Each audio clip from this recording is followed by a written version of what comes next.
Petty Officer First Class.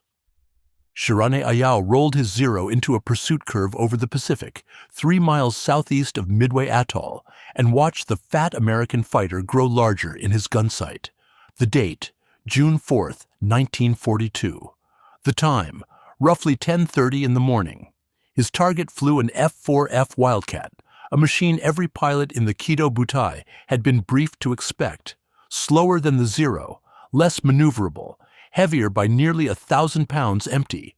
Shirane had every reason to close the distance and kill it. The Wildcat ahead of him began a shallow turn to the left, exposing its belly, and Shirane followed, because that is what a Zero pilot did when a slower aircraft made a mistake. If this kind of detail hooks you, the stuff that doesn't make it into the documentaries, hit subscribe and like this video. Drop in the comments which American aircraft you think gave Japan the most trouble. It keeps this channel running. What Shirane did not process, not immediately, came from the second Wildcat. It appeared in his peripheral vision, converging from roughly 45 degrees off his right side, nose pointed not where he currently sat, but where he would be in 2 seconds. The geometry made no sense against everything he understood about American fighter tactics. U.S. Navy pilots over the Coral Sea a month earlier had fought as individuals, loose, reactive, sometimes brave, rarely coordinated at the section level. This pair moved differently. The one he chased had not made a mistake. It had turned into its wingman's firing solution on purpose. Tracers from the second Wildcat's .450 caliber Brownings crossed the space Shirane's Zero now occupied. The maneuver had a name. Lieutenant Commander John Thach invented it in his living room, using matchsticks on a coffee table sometime in late 1941, after reading intelligence reports about the Zero's performance over China. Thatch commanded Fighting 3 aboard USS Yorktown. He stood 5 feet 9, weighed maybe 160 pounds, spoke with a flat Arkansas cadence, and had spent more time thinking about how to lose to a superior aircraft than any pilot in the Navy. The core problem consumed him for months. The Zero climbed faster and turned tighter than anything the U.S. Navy flew in 1941 or early 1942, and it accelerated quicker besides. A Wildcat pilot who tried to dogfight a Zero on its terms died. Thatch's question cut past pride. What do you do when your airplane is worse? His answer relied on the one advantage American pilots could manufacture without better hardware. 2 Wildcats flying abreast, separated by roughly 200 yards, would turn toward each other whenever a Zero latched onto either one. The pursued Wildcat's turn dragged the Zero across the partner's nose. The partner fired. If the Zero broke off, the original geometry reset. If the Zero pressed, it ate converging .50 caliber rounds from a deflection angle it could not simultaneously evade and maintain pursuit through. The maneuver demanded no superior speed, no superior climb rate, no superior roll rate. It demanded trust and timing between 2 pilots who had rehearsed the geometry until it became reflex. Thatch tested it against Lieutenant Commander Jimmy Flatley's VF-42 in mock combat over San Diego, spring 1942. Flatley's pilots simulated Zero performance profiles by exploiting the F4F's own agility advantages at certain speeds. The results startled both squadron commanders. Thatch's pairs survived engagements they had no business surviving. Flatley reported, and his exact phrasing doesn't survive in the files, only paraphrases through secondary sources, that the weave created firing opportunities against pursuing aircraft almost continuously.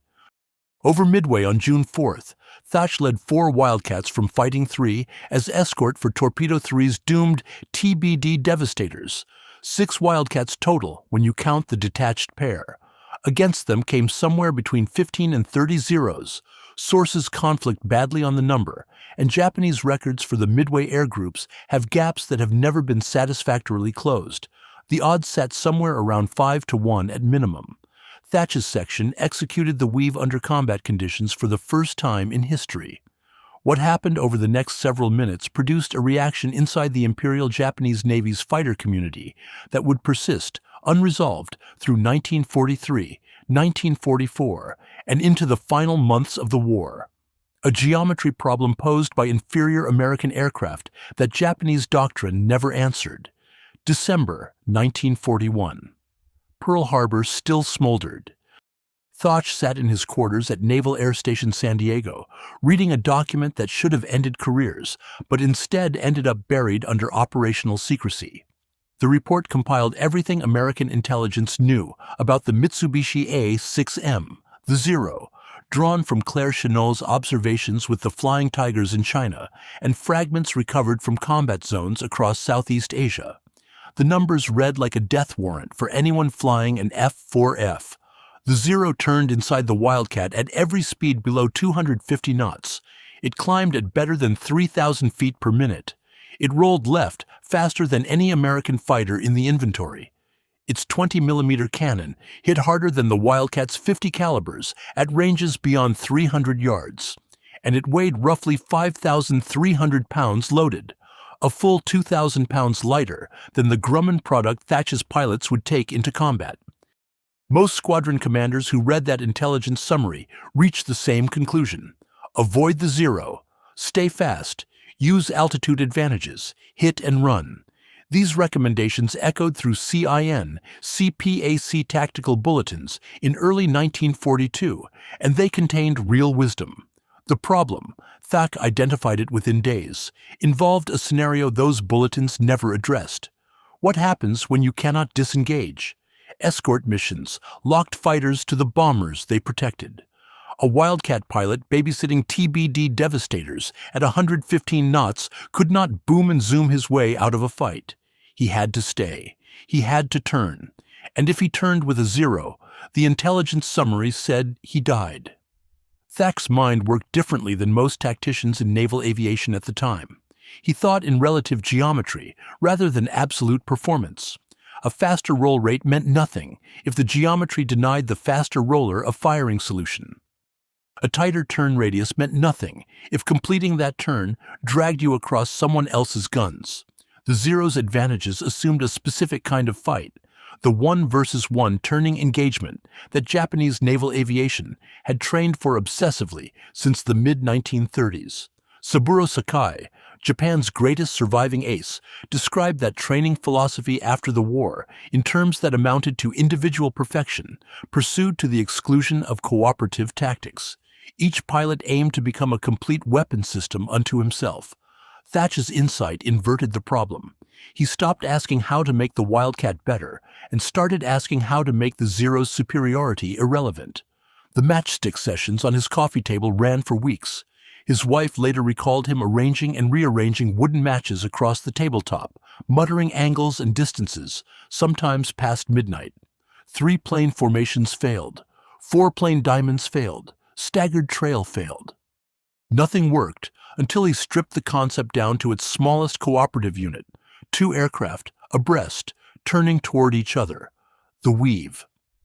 The beautiful thing about it, Thatch told an interviewer for the Naval Institute's oral history program decades later, was that the better the Japanese pilot was, the more it worked against him. Here is why. A cautious Zero pilot who broke off pursuit when he saw the crossing Wildcat simply reset the geometry. No kill for either side, but the American escort mission continued. A skilled, aggressive Zero pilot who pressed the attack flew a tightening curve that increased his angular velocity relative to the crossing Wildcat's guns. The better he flew, the longer he stayed in the convergence zone. His own excellence trapped him. Thatch brought the concept to his pilots in Fighting 3 during the early months of 1942 and drilled it relentlessly. The maneuver required both pilots to initiate their turns within roughly 1 second of each other. Too early, and the geometry opened a gap the Zero could exploit. Too late, and the pursuing Zero reached firing range before the crossover developed. Ram Dib, one of Thatch's section leads, practiced the weave until he could call the turn by the sound of the trailing Zero's engine pitch changing, a detail that shows up in squadron accounts but cannot be independently confirmed from the records available. By May 1942, Fighting 3 had a tactic no other squadron in the Navy possessed. Thatch requested and received permission to brief it to other air groups, but the pace of operations in the Pacific left almost no time for dissemination before Midway. 4 Wildcats against the fighter's screen of the Kido Butai. The arithmetic still looked terminal. Thatch carried a geometric trick and a handful of pilots who believed in it. Two matches flat on the table, tips pointed the same direction, 1 inch apart. A third match angled in from behind, closing on the left one. Thatch pinched the left match and rotated it inward, toward the right. The trailing match, the 0, followed the curve. Its new heading carried it across the path of the right match. Thatch's wife asked him once if he wanted coffee. He did not answer. He picked up the third match and started again. The failures taught him more than the solution did. A 3-plane Vic, the standard Royal Navy formation the U.S. Navy had borrowed wholesale, put the leader ahead and 2 wingmen behind at 45 degrees. When a 0 attacked the left wingman, the right wingman sat too far back and too far lateral to generate a crossing shot. The leader could turn back, but his turn radius at combat speed consumed 400 to 500 feet of sky, and a 0 needed roughly 3 seconds of tracking time to put 20mm rounds into a Wildcat's engine. 3 seconds. The Vic could not respond in 3 seconds. Thatch broke apart 3 matches and set them aside. The 4-plane Diamond compressed the distances but created a worse problem. The trailing aircraft, the slot man, had no forward-firing arc at all. He existed purely as a target. The 2-beam aircraft could turn inward, but their convergence point sat behind the leader, not in front of the attacker. The geometry protected the wrong piece of sky. 4 matches, broken apart. Thatch tried staggered pairs in trail. The rear pair could cover the front pair, but when the front pair maneuvered, the rear pair lost relative position within 1 turn. Combat maneuvering at 200 knots does not permit neat station keeping. The formation degraded into 4 individuals within seconds of first contact, which meant 4 separate Wildcats trying to outfly Zeros alone. Exactly the scenario the intelligence summary said produced dead Americans. He kept returning to pairs, the smallest unit that could provide mutual support. 2 aircraft, but orientation mattered enormously. 2 aircraft in trail, leader and wingman stacked behind, reproduced the same problem as the Vic. The trailing man could shoot, but only if the attacker obligingly flew a straight pursuit curve, which competent Japanese pilots never did. They pulled lead and fired deflection shots, arriving from angles the trailing wingman's fixed forward guns could not reach. Abreast changed everything. 2 Wildcats flying side by side, separated by roughly 200 yards. Thatch experimented with distances between 150 and 300 before settling on 200 as optimal. Created a specific geometric relationship with any aircraft attacking from behind. The attacker had to commit to 1 target. The moment the pursued Wildcat turned toward its partner, the attacker's pursuit curve bent inward. The partner, already abreast and now turning toward the fight, brought his guns to bear on a target flying across his nose at a convergence angle between 30 and 60 degrees. Deflection shooting, hard for most pilots, but the range collapsed to under 200 yards during the crossover, and 4 50 caliber Brownings, throwing 700 rounds per minute apiece, turned hard into sufficient. Thatch's combat report after Midway, filed with Commander, Task Force 17, described the mechanics with a precision that read more like an engineering brief than a pilot's debrief. The advantage lies in the fact that the enemy must either reverse his turn, loss of the initiative, or fly through the fire of the other man of the section. That word, must. The geometry left no third option. A pursuing aircraft committed to a curve possessed limited instantaneous options for breaking that curve. Roll authority, G-loading, energy state, all constrained what the 0 pilot could do in the half-second between recognizing the trap and arriving in the convergence zone. Even the 0's legendary maneuverability could not change the fact that reversing a tight pursuit curve at 220 knots cost time the Wildcat's Brownings did not grant. The matches on Thatch's table described a closed system. Inputs produced predictable outputs. Aggression by the attacker amplified the defender's advantage. Caution by the attacker preserved the status quo, which for an escort mission meant success. The 0 pilot faced a choice between futility and danger, and every option between those poles still favored the Wildcats. Thatch swept the surviving matches into his palm and went to find his pilots. Torpedo 3 flew into the Japanese fleet at 10:25 on the morning of June 4, 1942, and every single one of its pilots knew the math. 12 TBD Devastators, slow enough that a Zero could overtake them in a shallow glide, carrying torpedoes that required a straight level run at 80 knots to drop. Thatch's 4 Wildcats, himself, Ram Dib, Edgar Bassett, and Robert Evans, held position above and behind the torpedo planes at roughly 1,500 feet. The smell of aviation exhaust hung in the cockpits, mixed with salt air pushing through the Wildcats' notoriously leaky canopy seals. Thatch scanned the horizon and saw the Japanese Combat Air Patrol descending from above in a loose stream, nose down, accelerating. The Zeros came from multiple directions. Thatch counted at least 20. Some sources pushed the number higher. The Japanese fighters split. A portion dove on the Devastators. The rest climbed toward Thatch's division. Standard IJN doctrine called for eliminating the escort first, then destroying the bombers at leisure. Against 4 Wildcats, that elimination should have taken under a minute. Thatch signaled the weave. Dib held position on his right, 200 yards abeam. The first Zero committed to Thatch's tail, from his 7 o'clock, pulling lead, closing fast. Thatch broke left, toward Dib. Dib broke right, toward Thatch. The Zero's pursuit curve carried it across Dib's nose at a range Thatch later estimated as 150 yards. Dib fired. The Zero trailed smoke and rolled away. A second Zero attacked Dib from below and behind. Dib turned toward Thatch. Thatch turned toward Dib. The crossover repeated. This Zero took hits along the wing route and broke off trailing fuel vapor. The engagement compressed into a series of these exchanges: attack, turn, crossover, fire, each one lasting between 4 and 6 seconds. Thatch's combat report describes the rhythm with an almost mechanical cadence. The Zeros kept coming. The weave kept resetting. Below them, the Devastators died one by one, torn apart by the Zeros that had bypassed the escort. But the 4 Wildcats above continued to exist in a space that 20 Japanese fighters could not close. Bassett and Evans, flying as the second section, executed their own weave roughly 300 yards from Thatch and Dib. The two pairs operated independently, but within visual range, creating overlapping threat zones that forced attacking Zeros to account for fire from 4 different aircraft on 2 different geometric planes.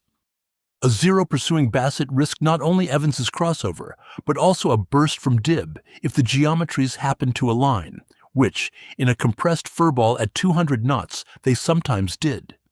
Thatch reported destroying 3 Zeros confirmed and damaging several more. The division's total claims vary depending on the source. Thatch's own report, the squadron summary, post-war reconciliation with Japanese records. What does not vary across any account? All 4 Wildcats survived the engagement. 4 F4Fs against a force that outnumbered them by at least 5 to 1. Flying aircraft that outperformed them in every measurable category, and every American pilot came home. It really worked, Thatch told debriefers aboard Yorktown that evening, and the flatness of the statement carried more weight than any superlative could have. He sounded surprised. He should not have. The geometry guaranteed the outcome. But geometry on a coffee table, and geometry at 1,500 feet with tracers crossing your canopy, occupied different emotional continents. Below them during the fight, Torpedo 3 ceased to exist as a combat unit. 10 of 12 Devastators went down. The squadron's commanding officer, Lieutenant Commander Lance Massey, died in his cockpit. Thatch watched it happen while executing the weave, unable to descend without abandoning the tactic that kept his own pilots alive. The Wildcats could protect each other. They could not protect the bombers. The weave solved the fighter problem. The torpedo problem required different aircraft, different tactics, different torpedoes, and different doctrine, none of which existed on June 4th. Thatch landed on Yorktown, with his ammunition nearly expended and his engine running rough from a near miss that had peppered his cowling with fragments. Dib's Wildcat had holes in the horizontal stabilizer. Bassett reported hydraulic fluid on his cockpit floor. Evans came back clean, the only one. The Japanese pilots who survived that engagement returned to their carriers and reported something they could not adequately explain. The slow American fighters had not run or scattered. Instead, the Americans had done something coordinated, something geometric, and it had worked. The debrief rooms aboard Hiryu and Soryu smelled like sweat and Avgas-soaked flight suits, and the pilots who filed into them on the evening of June 4th carried something worse than fatigue. They carried confusion. Flight leaders from the Combat Air Patrol described the American escort fighters using language that did not match existing tactical categories. The Americans had not executed individual evasive maneuvers. They had not attempted to climb away or dive for the surface. They had flown toward each other, repeatedly, deliberately, and the result had been gunfire, arriving from angles that pursuit curves should not have produced. Lieutenant Commander Shigematsu Yasuhiro, leading the fighter contingent aboard Soryu, collected verbal reports from his surviving pilots before that carrier took its fatal bomb hits later the same day. The substance of those reports survives only in fragmentary references within post-war USSBS interrogations of staff officers who heard second-hand accounts. The original documents went down with the ship. What filtered through to Combined Fleet Headquarters at Hashirajima described a scissors-type, evasive pattern. The Japanese term used was hasami, literally scissors, performed by pairs of Grumman fighters operating in lateral coordination. Nobody at Hashirajima panicked over this. Midway produced catastrophes measured in fleet carriers and irreplaceable air crews. A minor tactical novelty observed by fighter pilots during a torpedo attack ranked somewhere below 20th on the list of problems demanding attention in June 1942.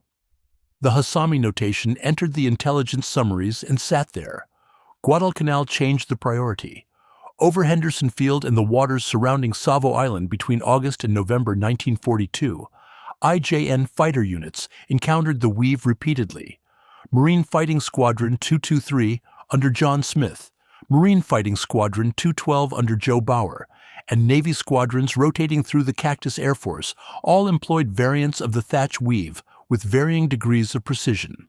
A few sections executed it cleanly, while others improvised looser versions that sacrificed geometric perfection for situational awareness. All of them produced the same basic result. Zero pilots pressing attacks on paired Wildcats absorbed fire from unexpected angles, and the Americans refused to separate. By late 1942, the Yokosuka Air Group, the IJN's premier fighter evaluation unit, had assembled enough pilot reports to formalize the problem. Their analysis, reconstructed from post-war interrogations conducted by U.S. naval intelligence officers, identified three potential counters. First, simultaneous attack by two Zeros on both aircraft in the American pair, timed to prevent either from turning to support the other. This required a level of coordination between Zero pilots that IJN training had never emphasized. Individual excellence, not cooperative geometry, defined Japanese fighter doctrine. The counter demanded exactly the skill set their system did not produce. Second, vertical displacement. Attack from directly above or below to nullify the lateral crossover. Effective in theory.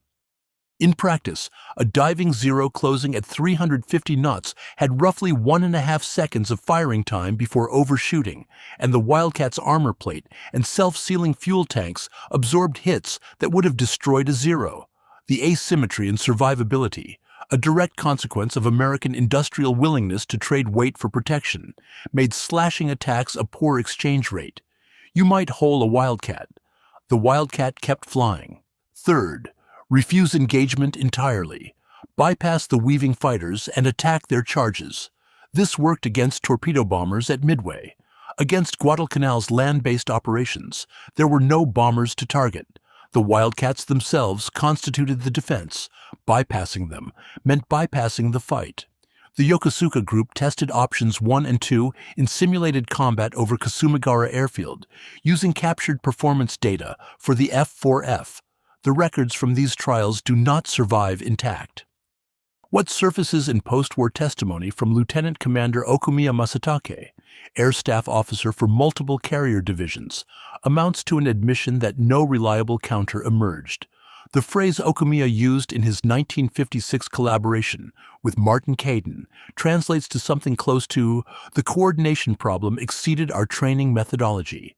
That sentence contains the entire war in the Pacific, compressed into 9 words. The coordination problem exceeded their training methodology. Japan built superb individual pilots and asked them to solve a systems problem. America built a system and asked average pilots to execute it. The system won at Midway with 4 aircraft, and it won at Guadalcanal with dozens. And the Japanese kept studying it, kept running simulations and producing memoranda, while the Americans simply kept weaving. 1400 hours, June 19, 1944. The Philippine Sea. Commander David McCampbell rolled his F-6F Hellcat into a weave with his wingman Roy, rushing over a sky so thick with Japanese aircraft that McCampbell later described target selection as the hardest part of the engagement. He did not need the weave to survive. He needed it out of habit. The Hellcat he flew out performed the zero in speed, dive rate, roll rate above 200 knots, and climb at combat power. It carried the same 650 caliber Brownings as later model Wildcats, but mounted them in wings attached to a 2,000 horsepower Pratt and Whitney R2800 engine that gave the airframe a power-to-weight ratio the Zero could not match at any altitude below 20,000 feet. McCampbell did not need a geometric equalizer. He had a superior airplane. He weaved anyway.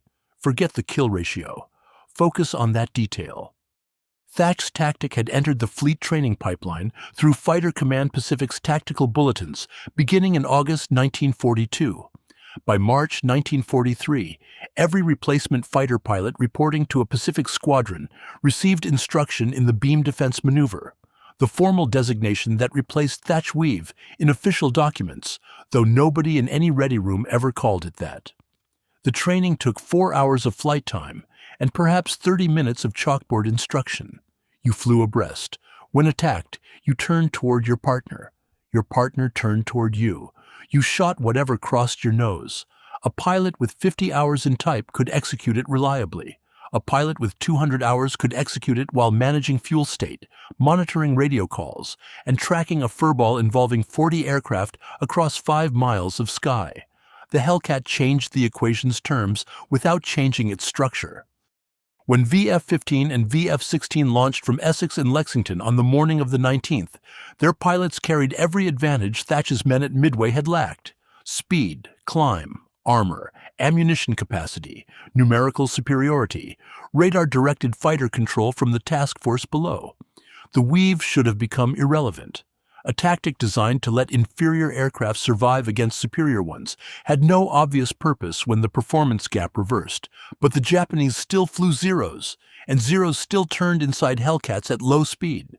A Hellcat pilot who allowed a fight to degrade below 180 knots in a turning engagement handed the Zero its one remaining advantage. The weave prevented that degradation. 2 Hellcats weaving never needed to sustain a turn beyond 90 degrees before the crossover reset the geometry. 90 degrees of turn at 240 knots kept the Hellcat in its performance envelope. The Zero pilot chasing that turn found himself approaching a convergence zone at a closure rate 50 knots higher than the one Thatch's opponents had faced at Midway, against guns backed by an airframe that could absorb 20mm hits and keep shooting. The Turkey Shoot, the name the Americans gave the engagement, and the name tells you everything about how it felt from their side, produced a kill ratio that strains credulity. Task Force 58's fighters claimed 315 Japanese aircraft destroyed against fewer than 30 American losses in aerial combat. VF-16 alone reported 18.5 kills in a single sortie. McCampbell personally destroyed 7 aircraft during the afternoon mission. The weave appeared throughout the action reports filed that evening, mentioned with the same flatness as fuel consumption figures or ammunition expenditure, just another line item in a system that functioned.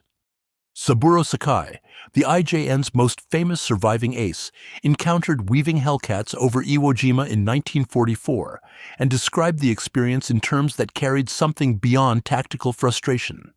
His 1957 memoir, filtered through translator Fred Saito and ghostwriter Martin Caden, so the exact phrasing demands caution, conveys a pilot recognizing that the contest had moved beyond aircraft performance into a domain where Japanese naval aviation could not compete.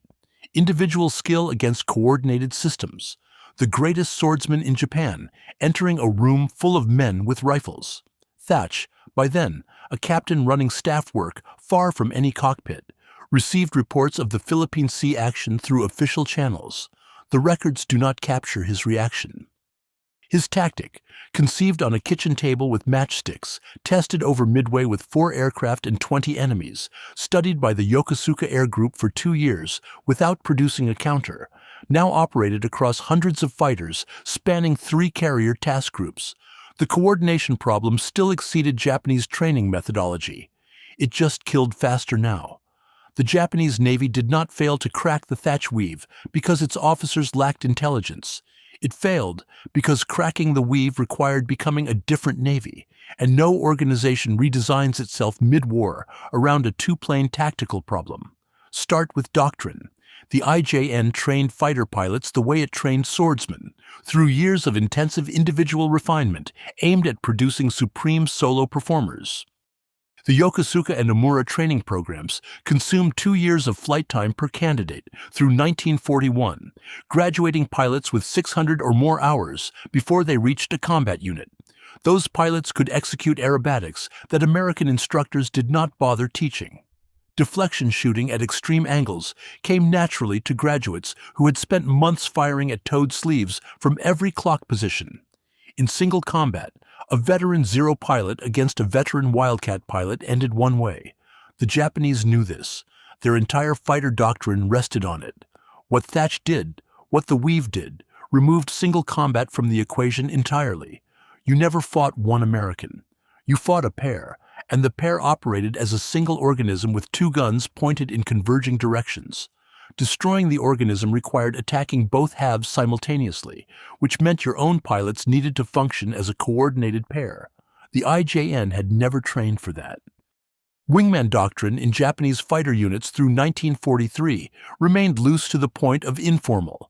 A lead pilot fought while his wingman watched, learned, and stayed out of the way. The wingman existed as an apprentice, not a geometric partner. Converting that relationship into the kind of synchronized lateral maneuvering the Weave demanded would have required rewriting training syllabi and reassigning instructor billets. But above all, it would have meant admitting that individual excellence had become tactically insufficient. Bureaucracies do not make that admission, certainly not while losing. Then, the pipeline collapsed.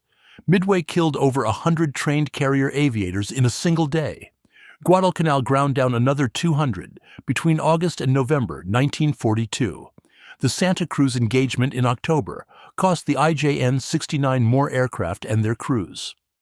By January 1943, the pre-war cadre of 600-hour graduates had been cut by more than half. Replacements arrived with 200 hours, then 150. Then, by mid-1944, fewer than 100. These pilots could take off and land on a carrier in calm seas. Some could not do it in rough weather. Asking them to execute synchronized pair tactics against an enemy who had been drilling the same maneuver for 18 months produced predictable results. The Yokosuka Air Group's proposed counter, simultaneous coordinated attack on both elements of the weaving pair, required exactly the kind of pilot Japan no longer produced. A novice with 80 hours cannot maintain formation awareness, manage closure rate, time his attack to coincide with a wingman flying 300 yards abeam, and shoot accurately, all while an F-6F with 6 Brownings turns into his flight path at 240 knots. The counter existed on paper. Paper does not pull triggers. The Weave's final defensive layer had nothing to do with Japanese failures. It lay in the maneuver's structural simplicity. Complex tactics can be disrupted because they contain decision points, moments where the pilot must choose between options, and a feint or unexpected stimulus can trigger the wrong choice. The Weave contained exactly one decision point. When attacked, turn toward your partner. That exhausted the pilot's decision tree. No conditional branching, no judgment call about altitude or energy state or relative position, just the single question of whether someone sat on your tail. A tactic with one decision point cannot be baited. You cannot fake an attack to draw the turn and then exploit the reaction, because the reaction, the turn toward the partner, creates the same threat geometry, regardless of whether the attack is real or feigned. The Zero pilot who fainted found himself crossing the partner's guns at the same angle and range as the Zero pilot who committed. Fighting cost you an attack run and gained you nothing. Committing cost you an attack run and exposed you to crossfire. The geometry punished every option equally. Thatch built a trap with no bait and no moving parts. Just two pilots pointed in the same direction, turning toward each other when threatened. The Yokosuka Air Group spent 3 years studying a maneuver that any American ensign learned in an afternoon. Their files grew thicker.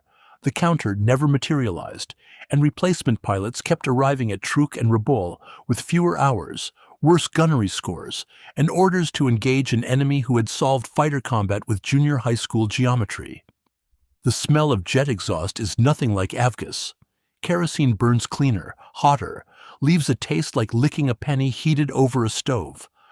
Lieutenant Guy Bourdillon noticed it every morning on the flight line at K6 Airfield near Pyeongtaek, South Korea, 1953, except Bourdillon never smelled it in flight because Bourdillon flew an F4U Corsair, a propeller aircraft, in a jet war.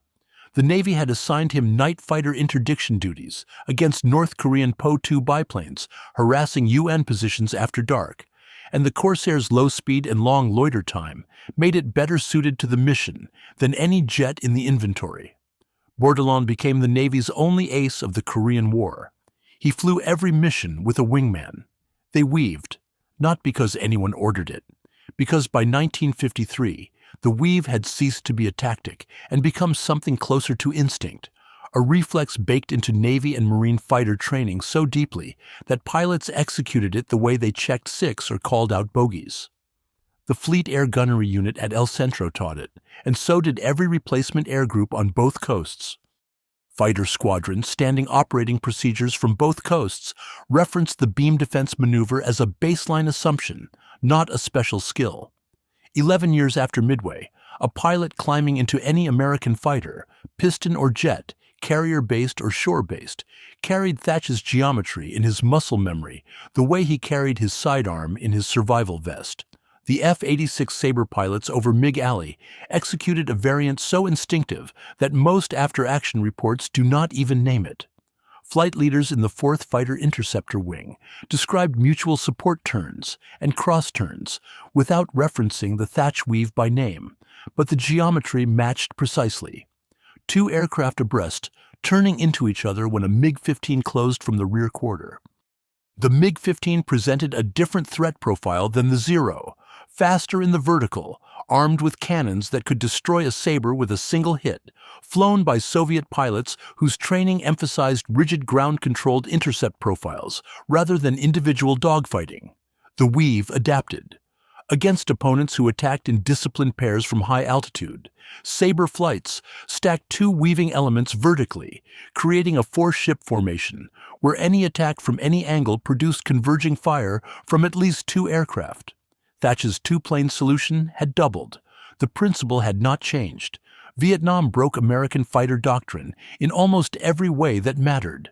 Rules of engagement that prohibited beyond visual range shots, missile-centric armament that left pilots without guns, an enemy flying MiG-21s whose delta-wing turning performance inside Mach 0.9 exceeded anything in the American inventory. The F-4 Phantom carried no internal cannon until the E model arrived in 1967.